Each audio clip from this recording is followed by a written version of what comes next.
First of all, my Dandavat Pranam to everyone. It's an amazing opportunity to see devotees from all over the world.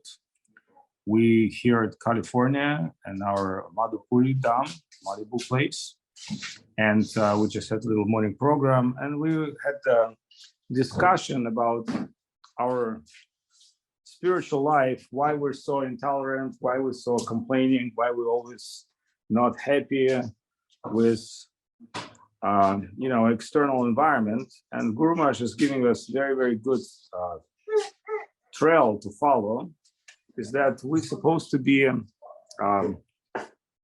not blaming the environment, rather to see that Krishna is like a martial artist teacher. You know, when you learn about martial art, the basic idea is you have to fight. And sometimes, when you are prepared a certain stage of martial art, you have to fight with opponents.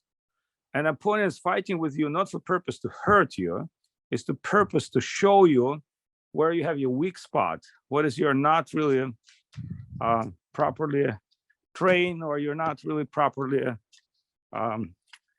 learn the lessons. So when your teacher fighting with you, it doesn't have a purpose to beat you. It just has a purpose to make you stronger and to make you more, a better fighter. So our external environment has been given to us by Krishna for one purpose, is to give us an opportunity to transform and change, because this world is world of transformation. So transformation means a change. And what we are trying to perceive is not just physical change, because sometimes some people say, hey, I'm too fat, or I'm too lazy, I need to do exercise, I need to go to gym, I need to do yoga, I need to follow my diet. And outcome of this activity is you feel better, your body become better, your mind become better. And you think, hey, really, when I start follow discipline and diet, I transform. When I start take proper medicine, I cure my disease. When I start having better life and be more kind and have better association, my life has changed. So there's a lot of technologies in this world, which is basically known as life changers. And there are many coaches, there are many people who show you how to change your life by doing business better way, by doing health better way. So they're like coach for health, coach for guru, coach. Even there's coaches for like men, women, family relationships. So although we think, hey, I'm looking for a relationship, and then on the middle of relationship, we're learning it doesn't work. So you need somebody to help you how properly work with your girlfriend or your wife or your environments. So, but the highest teacher is Krishna's too, Bhagavan Swayam. Krishna is Guru, Jagat Guru. Krishna Vande Jagat Guru. So what is the Krishna purpose? He sends you numerous gurus, but as he sends you numerous gurus, he also, put you in different situation, which is basically not his trick. Most of the cases, our situation has been followed by our own karma, but in certain circumstances, Krishna creates his own situation outside of karma for his great devotees, such as Pandavas. So somebody like Kunti Devi, she say, Vipadak stavatat shashvat tatra tatra jagat guru darshanam bhavatam yasyat apunah bhava darshanam, which she basically tells, hey, Krishna, send me some difficulties, as you've been doing this all the way through.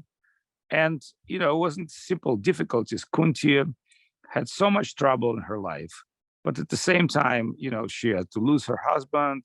She had to raise her children alone. She was taking her, kingdom possessions and had to fight and resist all her life. So we think, it's easy to be a queen. Actually, it's not. But what she tells is like, I appreciate Krishna that I had to have this specific life, because that life make me think about you and make me surrender at every step of my life.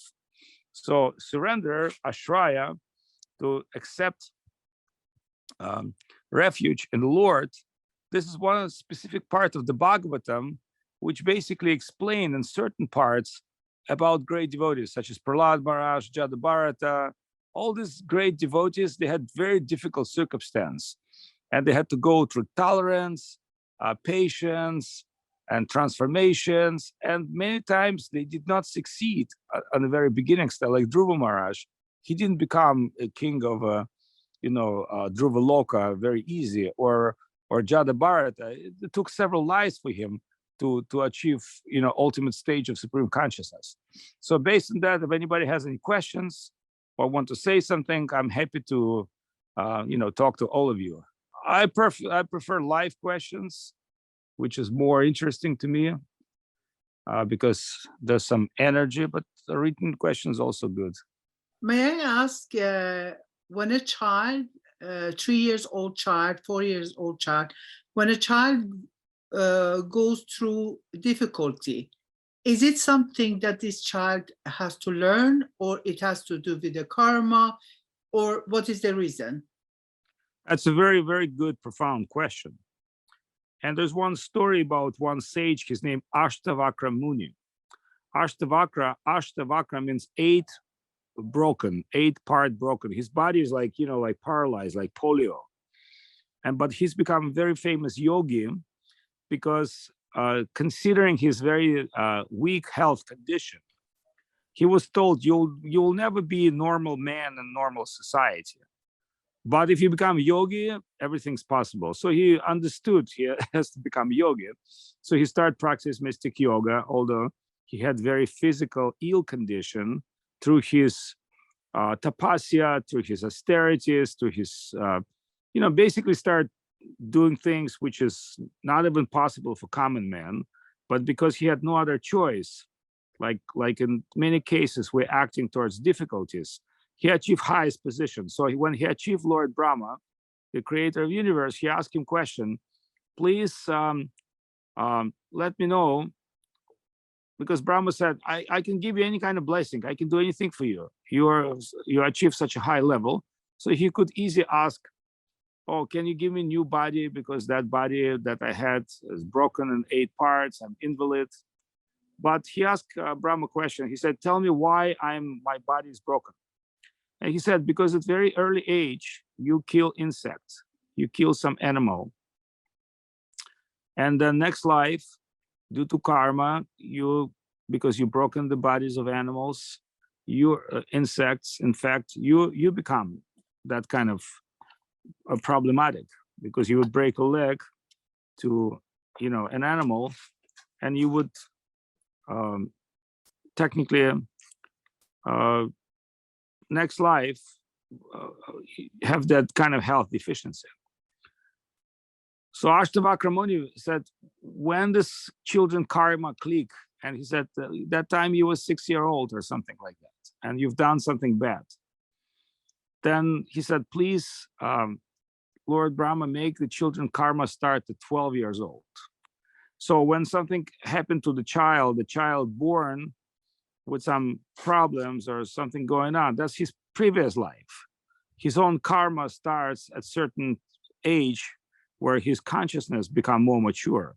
So when something happens to our children, they might become ill or sick, or somebody from childhood can have a cancer or some very severe disease. We can say, well, where is that karma starts working? Because the Christian idea, we're born sinful. So there's kind of like sin that you are sinful since you're born.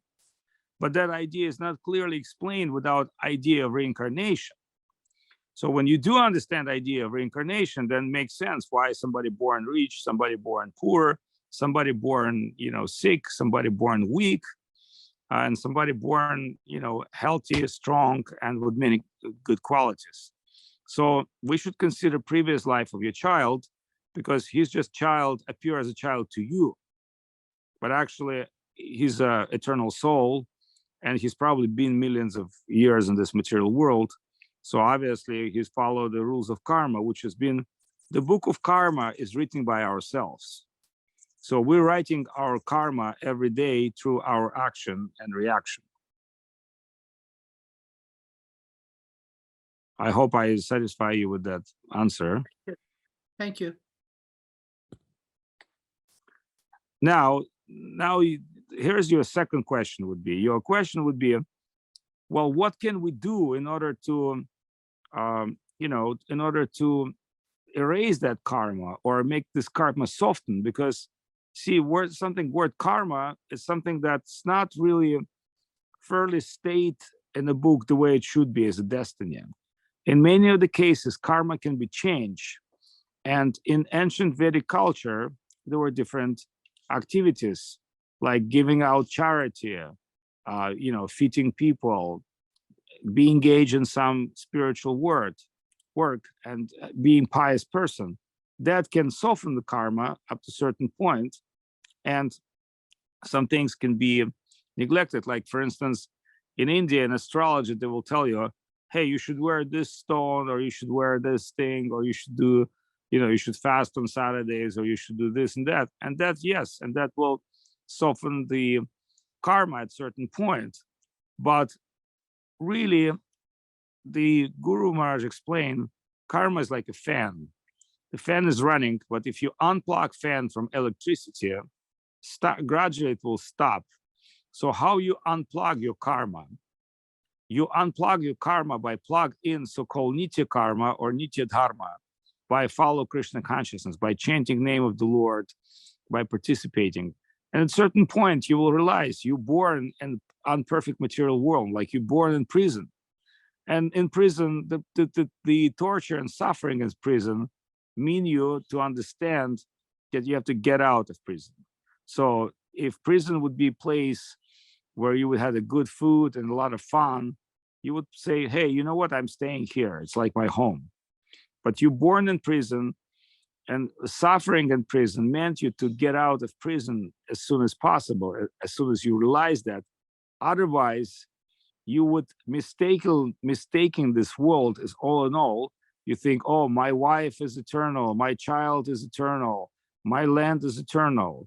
And here you are, you have a Second World War, Third World War, you have death of those who you love, because this is the world of suffering. And the world, that's unavoidable. So suffering is unavoidable in this world, one way or another way. And everybody knows this, even the rich people. Like we live in here in California now in Malibu, there are many movie stars living here, and they have all psychiatrists. They spend tons of money for psychiatrists, doctors. And you think, why does rich, wealthy people who have beautiful houses have mental problems? And you can understand that neither position, fame, money will free you from suffering. One way or another, you may not have economic suffering, but you will have mental suffering, which sometimes can be even more than that. Otherwise, why all these famous celebrities, people quite often commit suicide, or they have mental break, or they're like completely isolate themselves from public, although they're trying to become public people and being so famous. Anyway, thank you so much. So engaging in Krishna consciousness, praying to Supreme Lord, being engaged in kirtan. And also it says in scriptures, if you just listen about Krishna and Mahaprabhu, if you just listen every day, it will eliminate all your sufferings. So the medicine is given in Bhagavad is to listen pastimes of Krishna, to glorify pastime of Krishna. Believe me, it's not just listening news, because when you listen news about war, war is not going to stop. In fact, in order to continue war and drown the money from government and have all these armed dealers to feed and all these politicians to play their dirty game, they want you to listen about war, and they want you to engage. They want to engage your hate, and they want to engage your emotions, because that's how they steal, the government money for the war business. But listen about Krishna will give you completely different result. It will get your heart softened. It will liberate your mind. And that's why it says in Srimad Bhagavatam, one who's with faith, listening about Krishna with faith, about glory of Krishna and his devotees, gradually Krishna very quickly will liberate him. So thank you very much. Okay, because you mentioned about this prison and so on, my next question is that, let us say me, I have been in prison this life. I have gone through so many bad things, problem with health, everything. And now I get to know that I am free now, or I'm going to get freedom. And now I get to know that if I chant, if I do Krishna consciousness practice, then you are going to get the real freedom. Then I'm thinking, okay, I will do it. But then I hear that, but you should know this you have to do with love and with positivity. Then I think, I have been through torture. I have been through so many problems. How do I get to learn to do it now, to practice it with love? I can practice, but there is some kind of fear. It's with the fear. I do it with respect and fear, but I don't know if I can honestly say that I'm doing it because I love. I'm doing it out of respect and fear, because I learned that what I have been through because of the karma, and now I don't want to go through that again. Okay, that's thank you so much. Your question is very deep, because how can you love someone you fear, and how you can fear something you love? So remember, the action on love platform is not the beginning stage, it's the end stage. It's called loving devotional service. On very beginning, we're not engaged in this. It says in Bhagavad Gita, Durena Hyavaram Karma Buddhi Yoga Janaja. Like, your question is very intelligent.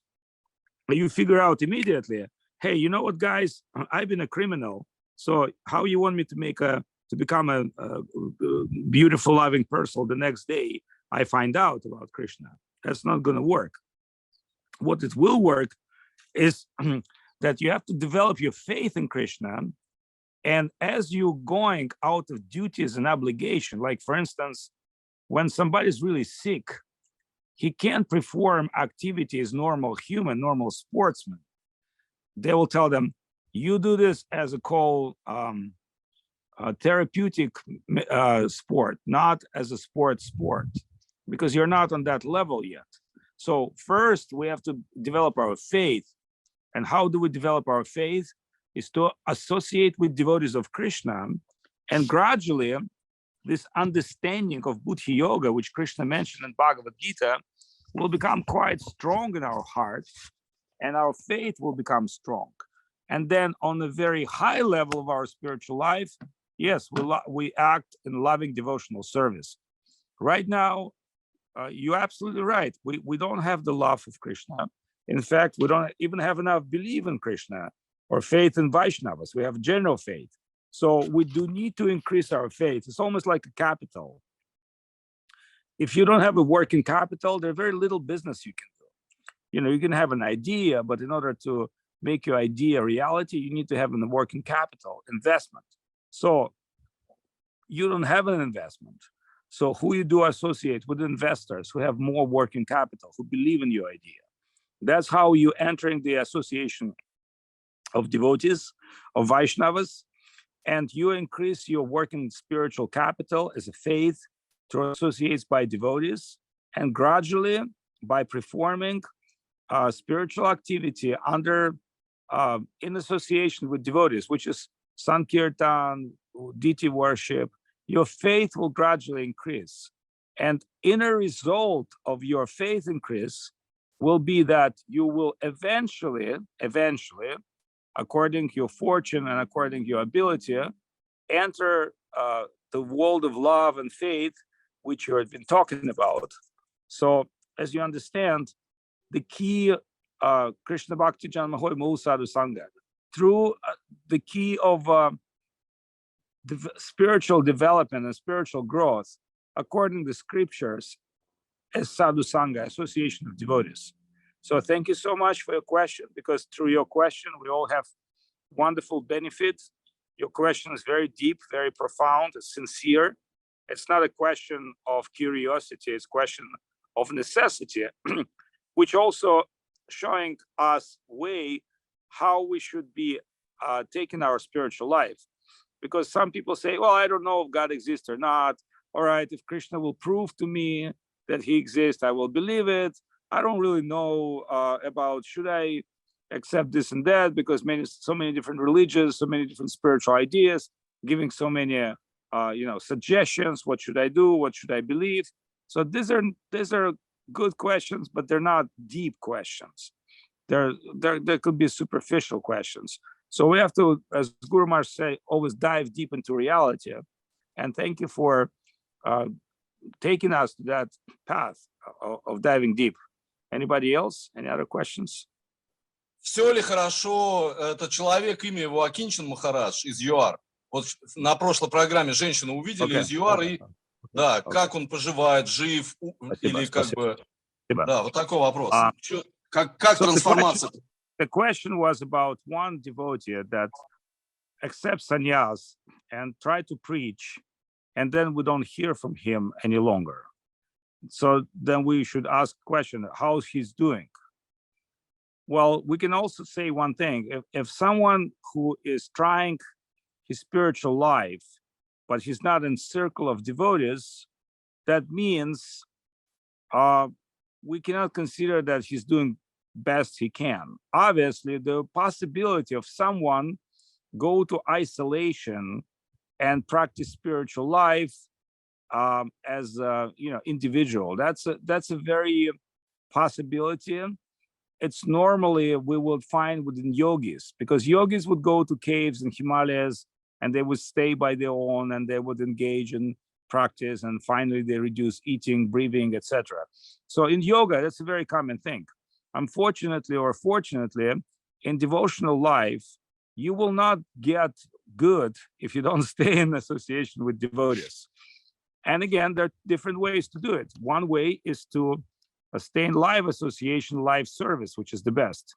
Another way is you are staying in your own environment, your own home, but you engage in hearing about Krishna, chanting about Krishna name, practicing on your own, and keeping association with devotees the way we do it right now through Zoom, because there may not be a center in your town, or you may, by age or financial situation, you may not be able to travel to India.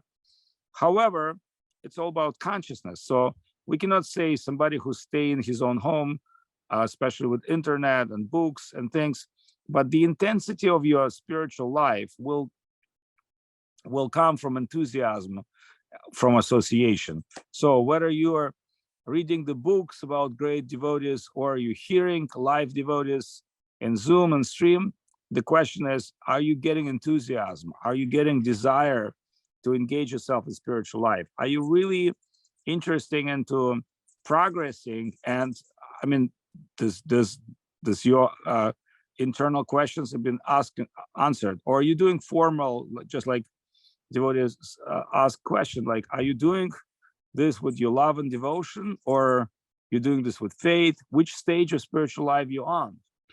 These are all very good questions. They require some understanding, because everybody is not on the same level. Everybody has its own level through their spiritual evolution. So, but the general answer is yes, you need to have an association and you need to have inspiration. So that's why you need guru.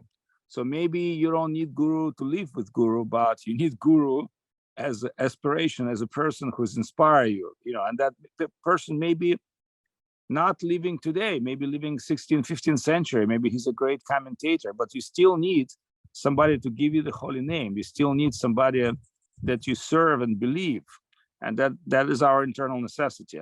Hare Krishna Maharaj, please accept my humble obeisances. I suppose I just have a more general question that I've been trying to gain clarity on for a long time.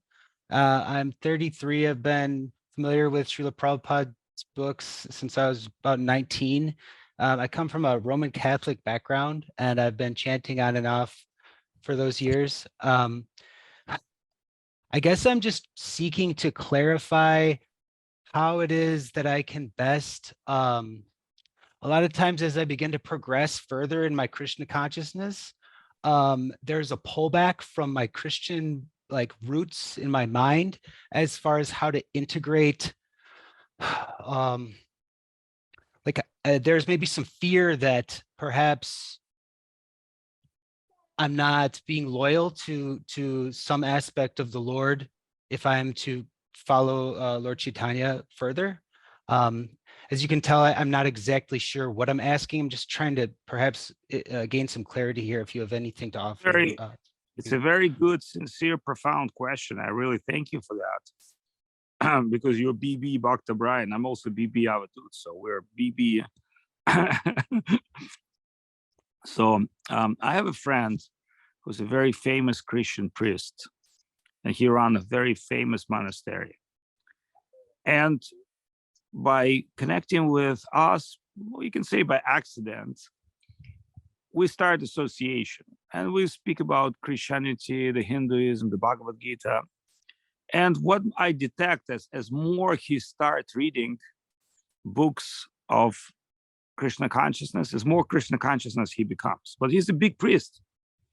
You know, he's a guy, you know, I cannot even say name of this monastery because he told me it's a secret meetings. He said, I don't want other people to know that we're talking about all these things because it's very difficult for people to understand how big Christian monk priest can hang out with Hare Krishna guys and feel like he's entirely happy.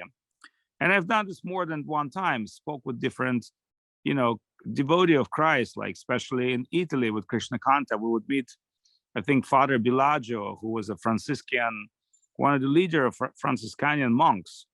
And he loved Bhagavad Gita. He loved Jesus Christ, obviously, but he loved Bhagavad Gita. He loved his association with devotees. So the thing is if you will continue hearing about Krishna and Mahaprabhu and associate with devotees, you will not have any regret because you're not rejecting God. Because that's a very, how to say it, it's a very materialistic idea, or God to be rejected. Because why we called Vaishnavas? Not, like people call us Hare Krishnas, but really in tradition of India, they call us Vaishnavas because Vishnu has many, many avatars. So we're not just worshiping Krishna, we're worshiping Nrsimha, Vamana, Narayana, all avatars, all forms of God. But we know they all come from Krishna. So if anything spiritual in this world, it came from Krishna. Krishna is the urgent. And when Krishna came as Mahaprabhu, he gave the highest expression of spirituality, especially for Kali Yuga. So it's just like, you know, there are different versions of products. And sometimes they say, well, this CD can be only play in America, or this DVD can only work in a certain region. So we can understand that Krishna consciousness is not a conditioned religion. In fact, it's something very fresh and new and amazing. And really, if somebody has religious mind, we're not talking about fanatic or, you know, disbeliever or like demon dressed as a religious person. We know there's a lot of that is going on in the world, whether it's Hindu world or Christian world or Muslim world. We're talking about sincerity. So one with his sincere heart will embrace ideas of Krishna consciousness, especially Bhagavad Gita. And why someone will embrace Bhagavad Gita? Because Bhagavad Gita is one of the most amazing spiritual books ever, you know, available to humankind. And it's like encyclopedic book that gives you all kinds of religious beliefs and paths, whether it's yoga, karma, jnana. So by knowing Bhagavad Gita, you can classify people. You say, okay, this person is a karma yogi. Okay, this person is a jnana yogi. He's cultivating knowledge. This person is this person is that. So Krishna is, in spite of his own divinity, his own divine position, just give you an idea what spirituality is in general. So if you don't know Bhagavad Gita, I'm sorry, amigo, you know, it's very difficult for you to talk about what's the difference between Krishna and Jesus. Because in Jesus, you have to have just a blind belief. What the lady before told, very good. Like, I have to not only blind believe, also believe in with love. Like, you know, you're now you're giving me so many conditions. You have to believe blind, you have to believe with love, you have to do like, hey, you know what? I'm just a common human being with my doubts and my problems. So how do I resolve that? And the answer is Krishna given Bhagavad Gita through association. Association is a hardcore, it's the principle of development. So I appreciate that you're coming to the Zoom and revealing your heart, because our association has to be sincere. We just can't be pretenders. Like in the material world, you have to pretend, oh, how are you doing? Fine. Maybe you're not fine. Maybe you have some problems. And so when you come to association of devotees, your normal thing will be to reveal your heart to devotees. And that's highly appreciated in spiritual association. It's very badly accepted by material society, because when you go to psychiatrist, you're not coming to him fine. You're telling, I'm not fine. I have a problem. I have mental problem. I have something disturbs me. Please, help me to overcome through this. And if you're not coming to psychiatrist or psychologist, whatever, with that kind of purpose, you're wasting your money, because you're just coming, you pretend, oh, everything's good. Then why are you coming to see doctor? So the doctor will tell you what's the problem.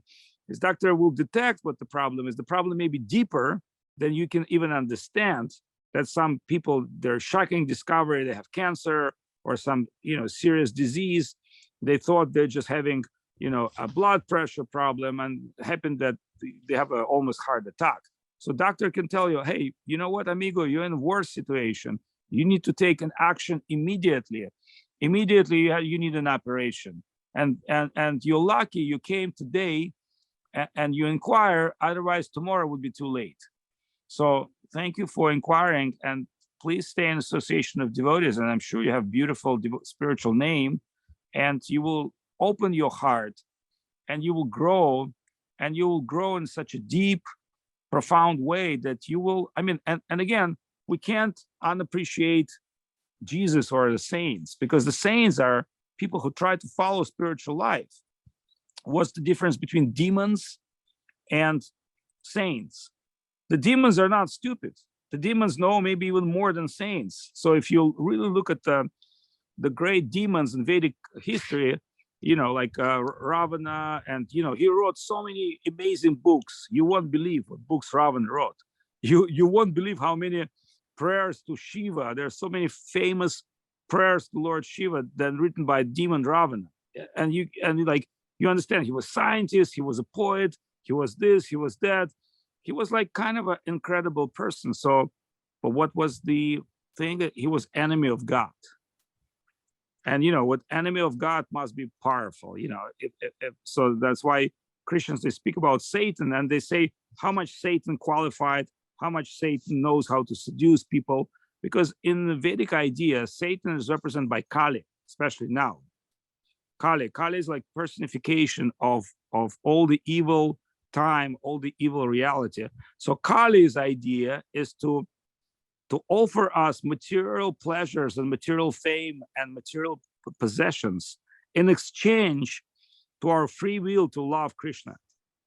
It appeared to be the material stuff is like make you free, almost liberate you, but actually you have to give up one idea, is love of God, the most important idea. And it's a very important to understand all these things. So some people criticizing Christianity, but a lot of Christian ideas about big drought and all this, big whatever, it came from Vedas. So we can detect many stories that describe in Christian books. They came originally from Vedas, but they've been transformed over time.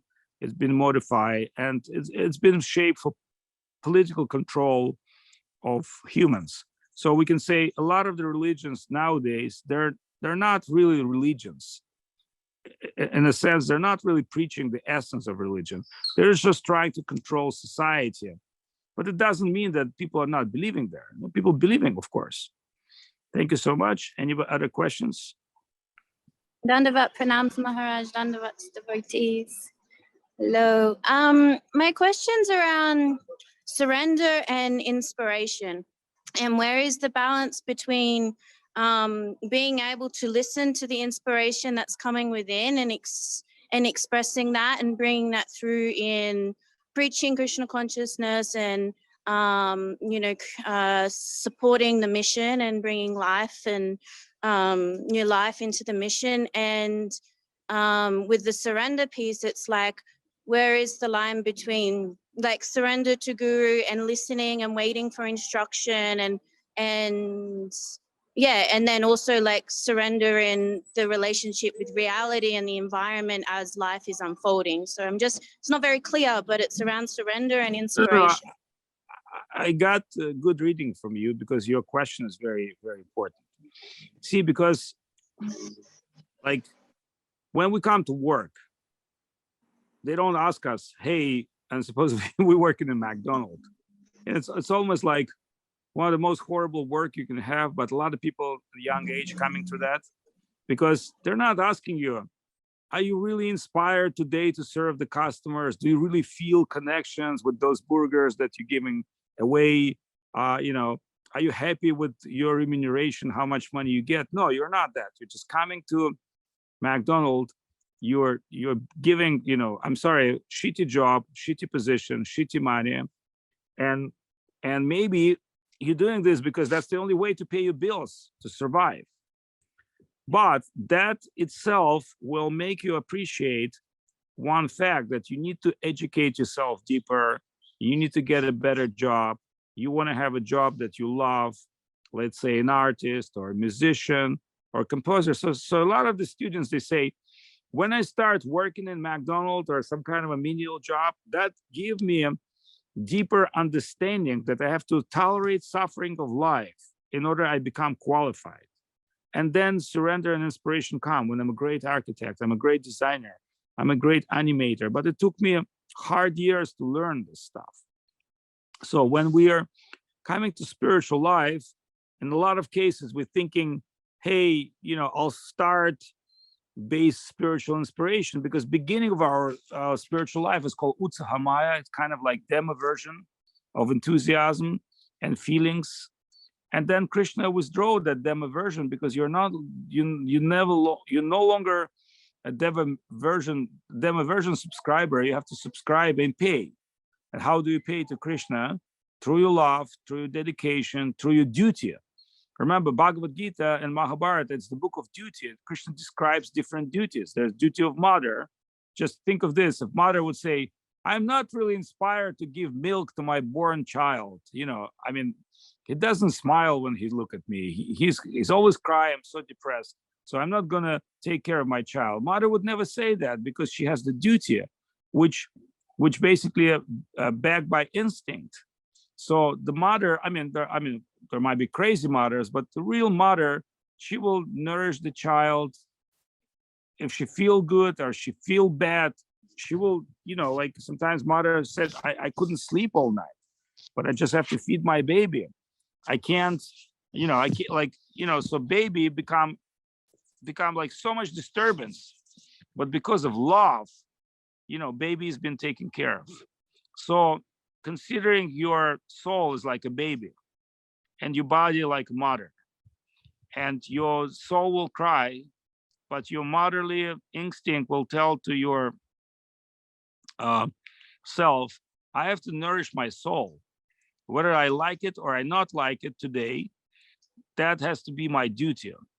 Now, you can say at certain point, well, I don't find inspiration with those devotees because they're also as depressed as me. Or they also as, they're not really kind to me. They're trying to exploit me. That might be truth in certain conditions of spiritual life, because we're dealing with non-perfect people around us, including devotees.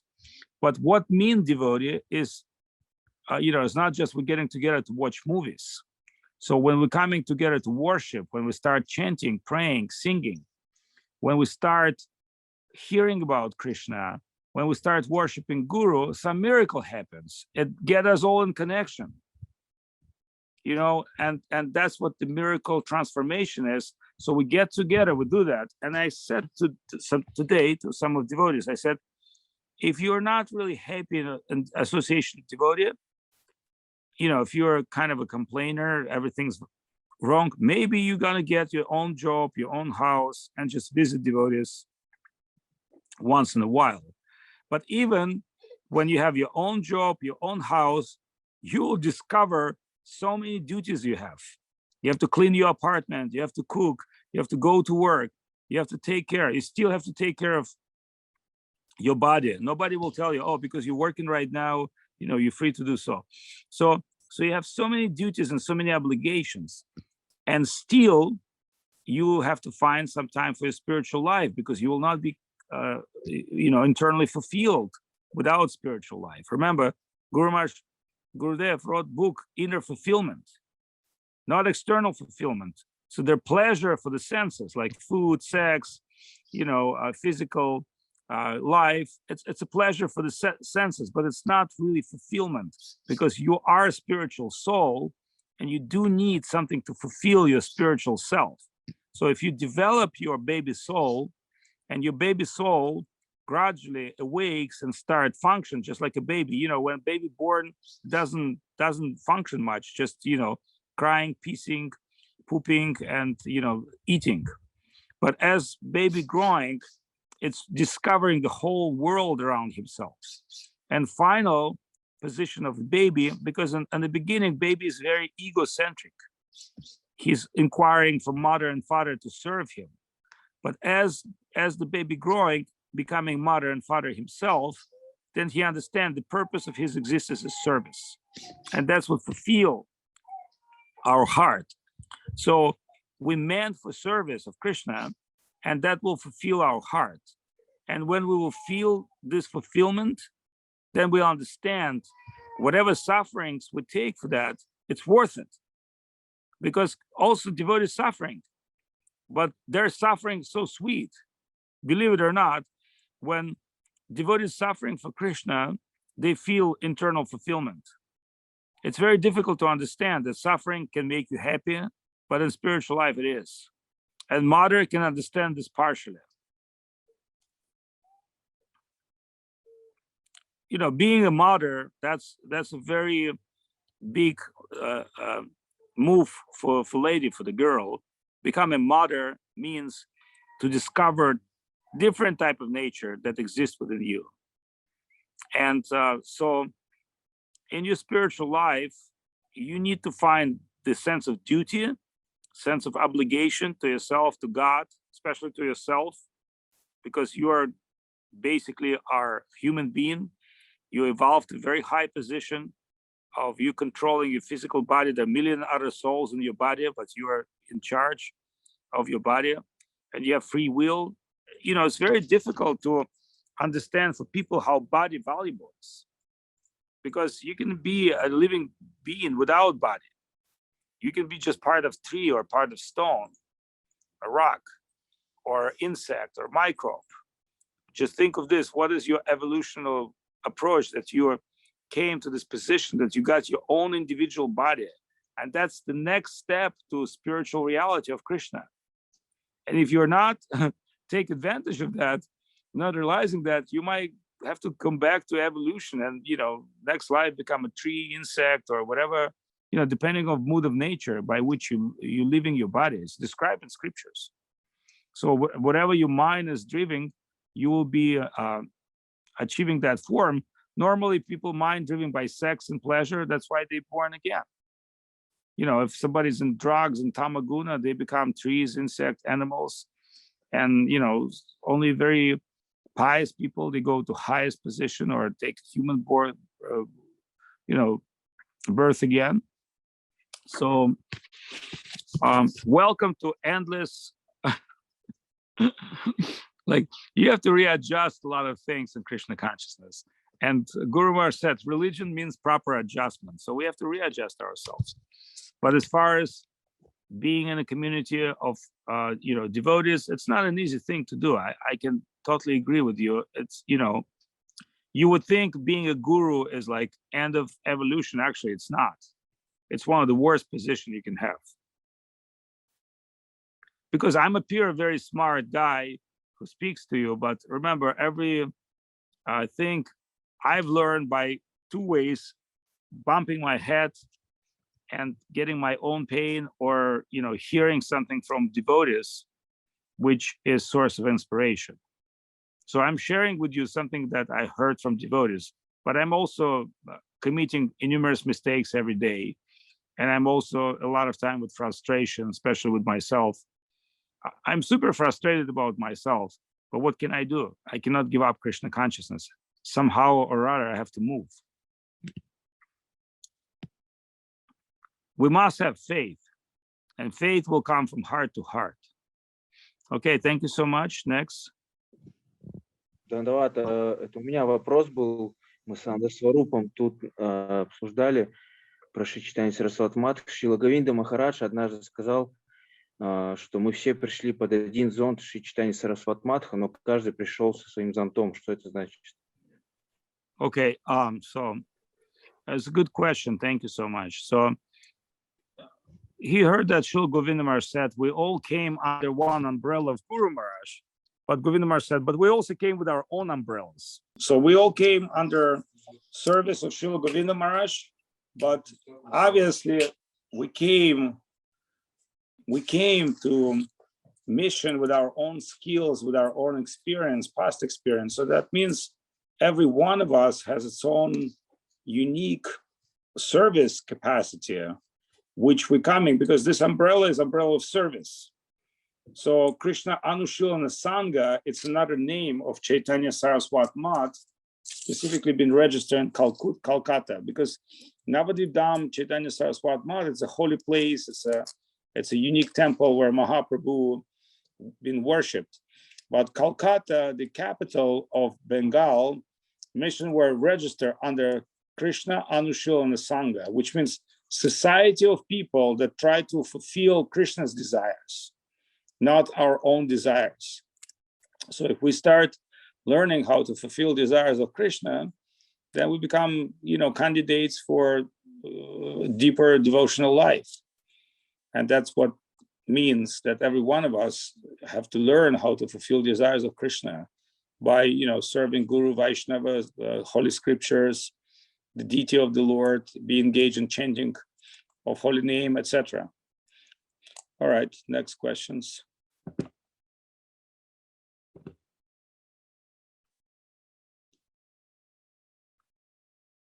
Anybody else?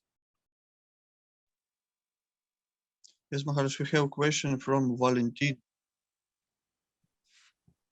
Okay. The question I will read. How concentrate on Krishna fit developing devotees while continuing to live material life? Okay, so Krishna gave beautiful suggestions, advice to us in Bhagavad Gita. Yad jahasi yad atnasi yad dadasi tapatiyas. Whatever you do, you offer this to Krishna. That's one wonderful thing. But let's say I do something that Krishna doesn't like, and I still offer this to Krishna. Let's say I drive car and offer this to Krishna, or I work in my garden and I offer this to Krishna.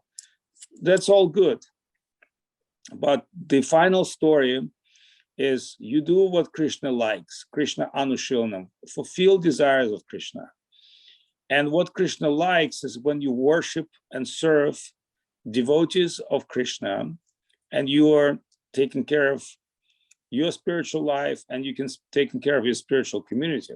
So when your service is oriented not towards yourself, because you don't really understand what the proper self yet, towards Guru, Krishna, Vaishnava, then the result will come much, much faster, much more profound. So association with Vaishnavas, service of Vaishnavas, and Sankirtan in association with Vaishnavas, which is chanting Krishna name, hearing glories of Krishna, and everything else which facilitates the Sankirtan, whether you're giving donations or you're participating in cooking, cleaning, any kind of service, that will give very incredible result because you direct yourself energy towards Krishna. That therefore, like in Russia and Ukraine, the way we start developing mission, we start doing big Vaishnava festivals and invite Gurudev. And while we're doing this festival, people coming and we have to do self-organization, cooking, cleaning, preparing stages, etc. So everybody's engaged in service. Every everyone, whether it's guest or organizer, engage in service. And that's how you get, by taking service responsibility, that's how we start growing as a mission. So, and that give us incredible opportunity to grow and, you know, to become what we are right now. So, you know, discuss things like this and think about these things. Thank you so much. Next question. Мои приветствия, поклоны примите, пожалуйста. У меня такой вопрос. По поводу, есть такое переживание у меня, вот чувство любви. Я его испытываю на сегодняшний день тем людям, с которыми я так или иначе пересекаюсь в этой жизни, к близким людям, а это родственники, в какой-то мере преданные, там, друзья, может быть, ну, какие-то близкие люди, которым я испытываю чувство любви. И чувство любви, оно также во мне живет по отношению к тем людям, которые давно ушли из этого мира. И исходя из того, что я понимаю, что чувство любовь вечная и душа вечная, хотелось бы понимать, есть ли надежды в следующей жизни вот эти подобные чувства, ну, может быть, они как-то будут в последующих перерождениях, кем я буду в этой жизни следующей, буду ли я вообще, это отдельный, да, как бы вопрос, но хотелось бы, наверное, какую-то надежду понимать, что пересечемся ли мы с этими людьми как-то, вспоминая, может быть, прошлые эти жизни, вот, в настоящем моменте, то, что сейчас переживается какие-то, или это все уйдет навсегда, то есть с этим телом. Вот тут мне немножко непонятно. Good question. Good question. Unfortunately, I cannot answer this in Russian because we have English-speaking Zoom. But I hope you understand my English or somebody translate properly. First of all, yes, we're bound by attachment, and we're bound by attachment of love. And who do we love? We love somebody who's related to us. Why we all love our motherland? Because we relate with motherland. We don't love so much maybe other motherland because we have no connection. What is that? With our senses, with our mind, with our heart. So first of all, Prahlad Maharaj asked Narasimhadev, he said, yes, you want me to get the blessing. I don't really have any desires because I'm not a trader. I'm not worshiping you in order to get something like materialists do. But because you're insisting me to ask blessings or desire, then I have only one desire. Can you liberate my demonic father and his relatives that you killed? And Narasimhadev said, well, in this case, you know, you don't need to ask for that because this happens naturally. If somebody becomes devotee of Krishna, he will liberate not only himself, he can liberate the whole world. Look at Srila Prabhupada. You know, he came as a great devotee to preach. And by his grace, we got connections with our gurus. We got all the holy scriptures, etc. So one man who fully surrendered to Krishna can liberate the whole world.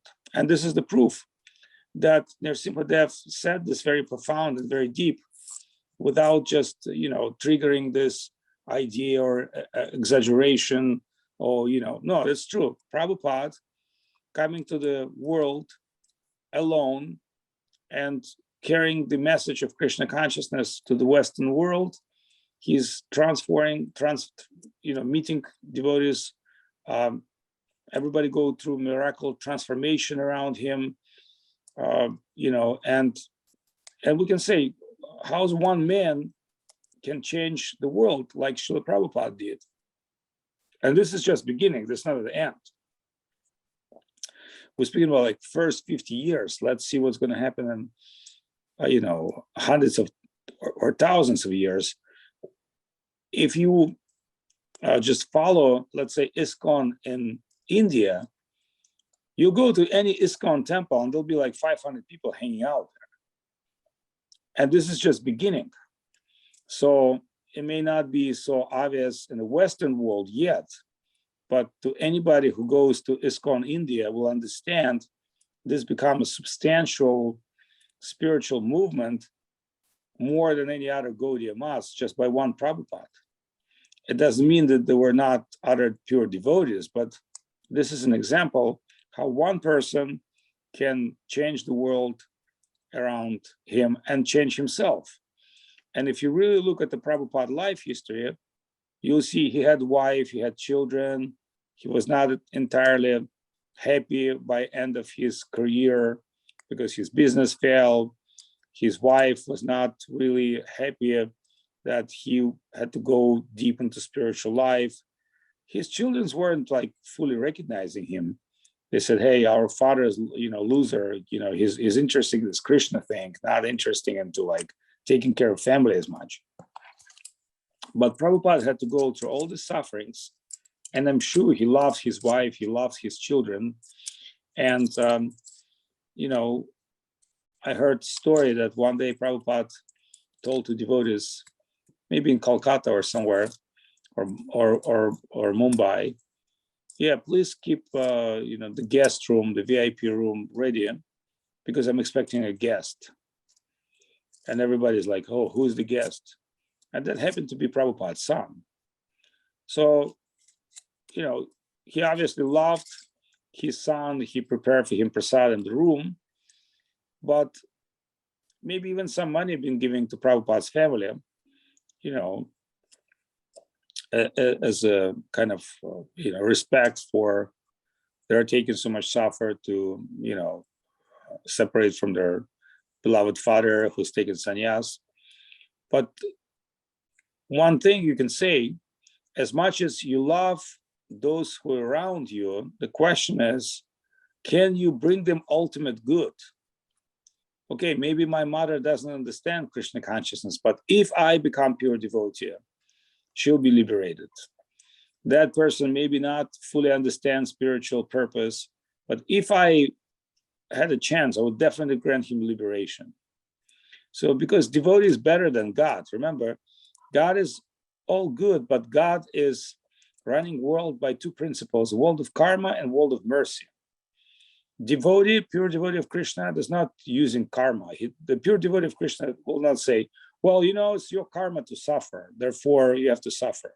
No, pure devotee of Krishna, he will say, yes, you're suffering through your karma, but take Krishna consciousness, chant Krishna name, worship Krishna, and you'll get liberated. So Krishna cannot liberate living beings without devotees. Therefore, devotees are source of liberations, because in order to liberate somebody from world of matter, Krishna has to break his law. And his law made based on justice and has Department of Justice. Only devotee can come from Department of Mercy. And that's a wonderful story of Ajamil, who were a very simple man, but end of his life, he, due to circumstance of death, remember holy name of Narayan. And finally, the Yamadutas and Vishnudutas came, and there was great discussion. Is this person belong to hell because he'd been doing sinful life himself, or this person belong to heaven, the spiritual world, because he chant Krishna Nam? So the end of the story, the Yamadutas lost, and they were very disappointed because they thought, well, we're doing everything by the book. But the element of mercy of holy name, they could not factor that in. So Bhagavatam very clearly show us that there is mercy. And if we can, accept that internally, that we'll be super happy. You mentioned about reading Bhagavad Gita and so on. I have written Bhagavad Gita. You see here? Oh my God. This is my Bhagavad Gita. This is how much I have. But then I get to hear there are so many other Bhagavad Gita. Why is that? I read Srimad Bhagavatam, the same with Srimad Bhagavatam. You see my Srimad Bhagavatam? This is my Srimad Bhagavatam. But I get to hear that there are others who also translate Srimad Bhagavatam. And is it different? I don't get it. Yes. It's a very good. First of all, I'm super impressed with your Bhagavad Gita. In fact, when I joined Govinda Maharaj, I had pretty much the same book, Sri Guru and His Grace, with many marks. And the way you're reading it is proper reading, because you're not just reading a swallow, you're digesting, you gradually digest ideas from the scripture and you make marks which make you to come back. However, that's a very great approach to Holy Scriptures. But what it also says in Bhagavad Gita itself, if you remember, Tadvidhi pranipatina pariprashnena sevaya uparikshantite jnanam jnaninas tattvadarsanam. The three conditions has to be there, because it's not just an intellectual thing. Pranipat, surrender; pariprashna, inquiry; and sevaya, service. So before we read any scripture, we chant mantra, Om Namo Bhagavate Vasudevaya. Why is that so? Because we can only understand spiritual reality by applying spiritual logic, the Buddhi Yoga, the spiritual way, the spiritual consciousness. Remember, gross materialistic person cannot understand spiritual things without mercy of that plane of consciousness. Therefore, a lot of people in universities or schools, they read Bhagavad Gita, they know Bhagavad Gita, they're scholars, maybe intellectuals, but they don't become devotees. So our purpose is not just to read Bhagavad Gita, it's to become devotees. And like Bhagavad Gita is spoken by Lord Sri Krishna to his devotee Arjuna, there are many different devotees who draw deep meaning of scriptures and sharing this with others. So besides Srila Prabhupada, there are other great Vaishnava acharyas who our specialty is to draw meaning of Holy Scriptures and share with others. And that's a special service designated by Lord himself. Krishna himself happy when great devotees read his scriptures and they're giving highlights and deep meanings to each other. Therefore, Bhagavad Gita in conversation between Krishna and Arjuna. But if you read the Mahabharata, especially of Madhvacharya, he reveals interesting facts that this Bhagavad Gita had been spoken many times. Because after battlefield, Krishna was approached to all the Pandavas and great heroes, and he was told, hey, you spoken Bhagavad Gita to Arjuna, how about sharing this with us? So Krishna say, okay, because that was a very condensed version battlefield of Kurukshetra, I will speak to you Bhagavad Gita again, but it will be something new. So in this case, the truth was the same, the topics was the same, but certain topics Krishna highlight deeper, he revealed them more deeper, and that's what the beauty is. So it's endless ocean of Krishna consciousness, it's the ocean of consciousness. Just like internet, it's endless stream of information. But in this case, we can say the consciousness connect with different form of pleasures. So pleasures not means physical pleasures, means inner fulfillment. So when great devotees speak about Krishna, remember, speak about Krishna and experience Krishna is the same. Like you can talk coffee, but coffee will not come unless you go to Starbucks and buy one. You can say, I want coffee, and coffee will come to you. So even in the material world, if you want to get some object, first you have to call your name and like inquire. Otherwise, if you just come to Starbucks and stay silent, people don't know what to give you. So, but when you talk about Krishna and inquire Krishna, according to your sincerity and his mercy, means Guru Vaishnavas will reveal himself in a way you can digest and understand. So the fact is that you're reading Bhagavad Gita and you're constantly coming back to the scripture tells that you're doing this with a great intention. But one thing I should warn you is to remember that this is infinite reality, which has its own way to reveal itself. Therefore, Krishna spoke in Bhagavad Gita in different circumstances. And in Bhagavad Gita himself, he mentioned that Vivaswan, Manu, all the lunar dynasty, the lunar dynasty, the solar dynasty of the great kings, they also carry that knowledge. Therefore, they were the kings, the godly kings. So it's a very nice that you have that time to go deep in the scriptures. But as a yogi, bhakti yogi means you should have that inner experience of that scripture, which translates not just an intellectual result, which is also great, but in bhakti, in feeling of love. So when Chaitanya Mahaprabhu traveled in South India, he met one Brahmana who were uneducated. He could not read very well Sanskrit. He could not pronounce very well the verses, not remember the scripture. But every time he was holding Bhagavad Gita and crying. And Chaitanya Mahaprabhu asked him, he said, "Why is it you crying, my friend?" And he said, "Every time I'm thinking that Supreme Lord Sri Krishna took charge of chariot of his friend Arjuna, just that idea that God can be your beautiful friend make me cry." So then Chaitanya Mahaprabhu conclude, he said, "Yes, you are the true knower of the scripture." I'm sorry, I can ask by Russian. Кришна любит тех, кто рискует. Как определить момент, когда нужно рисковать? Махарадж, если можете, переведите, пожалуйста. Okay, so no risk, no gain.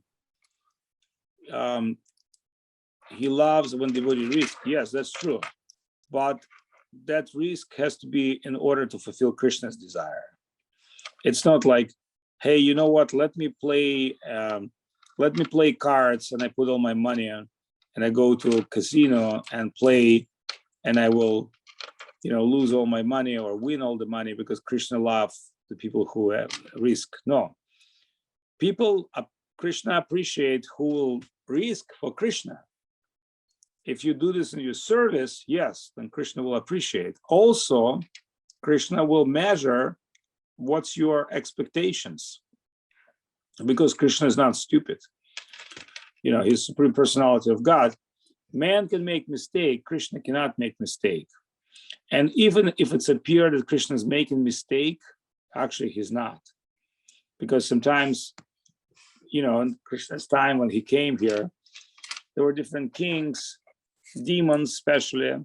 They would analyze Krishna. They would say, well, Krishna is this, Krishna is that, Krishna ran from battlefield, Krishna do this, Krishna promised to do this, and he didn't do that.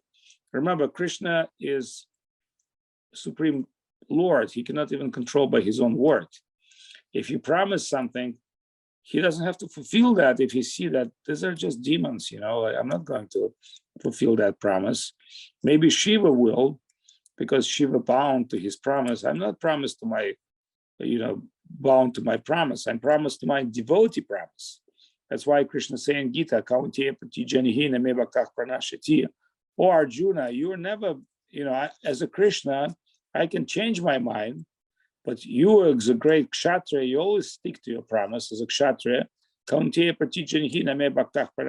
you, Arjuna, tell everybody that my devotee will never be vanished. Because if you tell that, then people will take you seriously. Me as a Krishna, I give too many promises. But you know what? I understand that people try to take advantage of my promises, and they try to exploit me through my promises. And so, my promise is no longer valid. This offer is no longer valid. So remember, Krishna, whatever he promised, that may not be true for certain, good reason.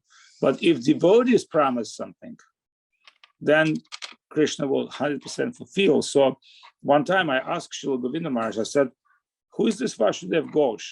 And Govinda Maharaj, "Have you not read Chaitanya Charitamrita, where Vasudev Ghosh came to Mahaprabhu and said, because of simple living beings in this world, I'm willing to go and suffer for them in numerous,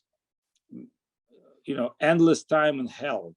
But you please liberate all the souls from this universe." And Mahaprabhu said, "Yes, I will do that. I will liberate all the souls from universe, but you don't need to go to hell. Just the fact that I have such an amazing devotee who is willing to sacrifice his own freedom and his own happiness and suffer for the whole humanity is enough for me to liberate the whole world." So that's how Krishna valued devotees. But I'm happy, I'm happy to take one more last English question to close this. I really appreciate everybody.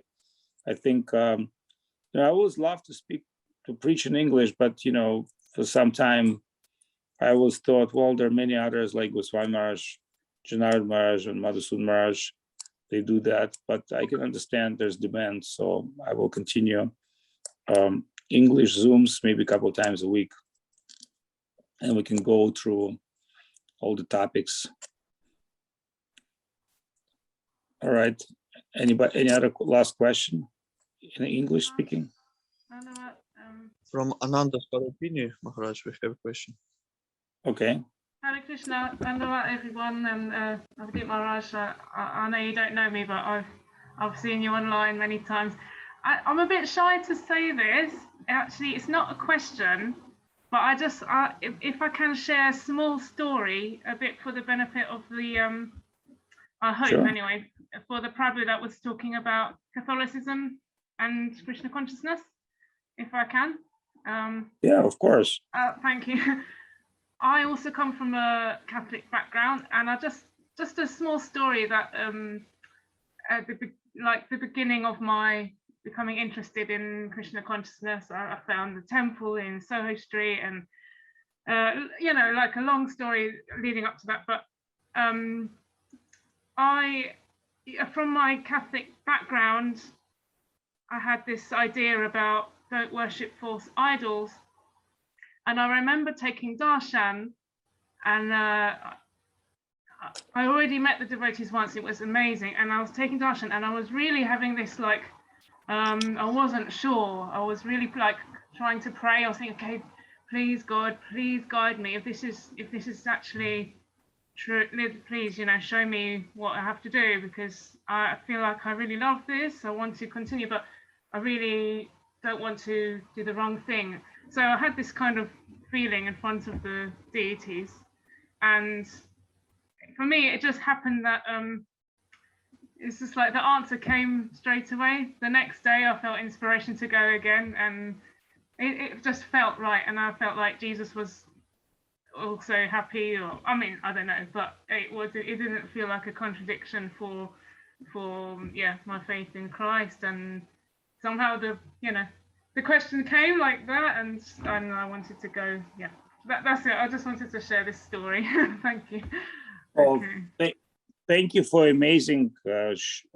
Sharing this is very important, because Jesus wants you to progress, and if he's in any way has divine position, whether it be Son of God, like a special extraordinary soul, special being, Shaktivisha avatar. His only purpose is to people to do spiritual progress. And we all know that, highest spiritual progress is Krishna consciousness. And why is that so? Because there's a whole, idea behind what Krishna consciousness is, which is unknown to Western people and mostly, but it will reveal itself. The bigger idea will take over. It's just a question of time. And question of that, is people completely degraded or not? But Mahaprabhu promised to liberate conditioned souls. So thank you so much. And that this is a beautiful story. Let's end up our meeting on this. What I will think we should do is we should have more of this kind of discussion meetings and have devotees ability to share themselves. Because through your questions and statements, you guys sharing yourself, that's what devotional association is. And I know some of you are not in ashrams, not in temples.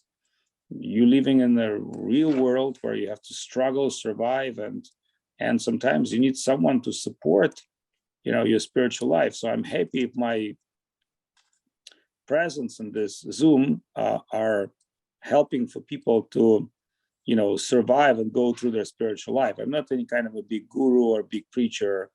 I'm a very insignificant servitor of Srila Govinda Maharaj. That's how I want to position myself. There are so many great preachers in our mission, like Madhusudana Maharaj, Goswami Maharaj, Janardhan Maharaj, others. I may be not on that level, by age or by, spiritual position, but, I'm trying to, by practicing and sharing this knowledge with all of you, to give myself guidance as well. So don't take me as some kind of a divine person who's speaking and, giving divine instructions. I'm just simply repeating everything I've heard from lotus mouth of our gurus, and with one intention that knowledge also will help me to improve.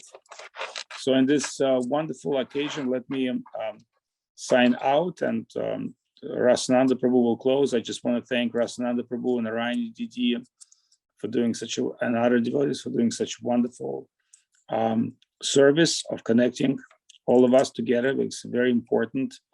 If somebody with love and affection would do that, I encourage you to come for our next Zoom meeting, and you can come with more profound questions. And I definitely want people to speak more themselves, to open their hearts to reveal. And let's just move on and continue this wonderful service that we're doing.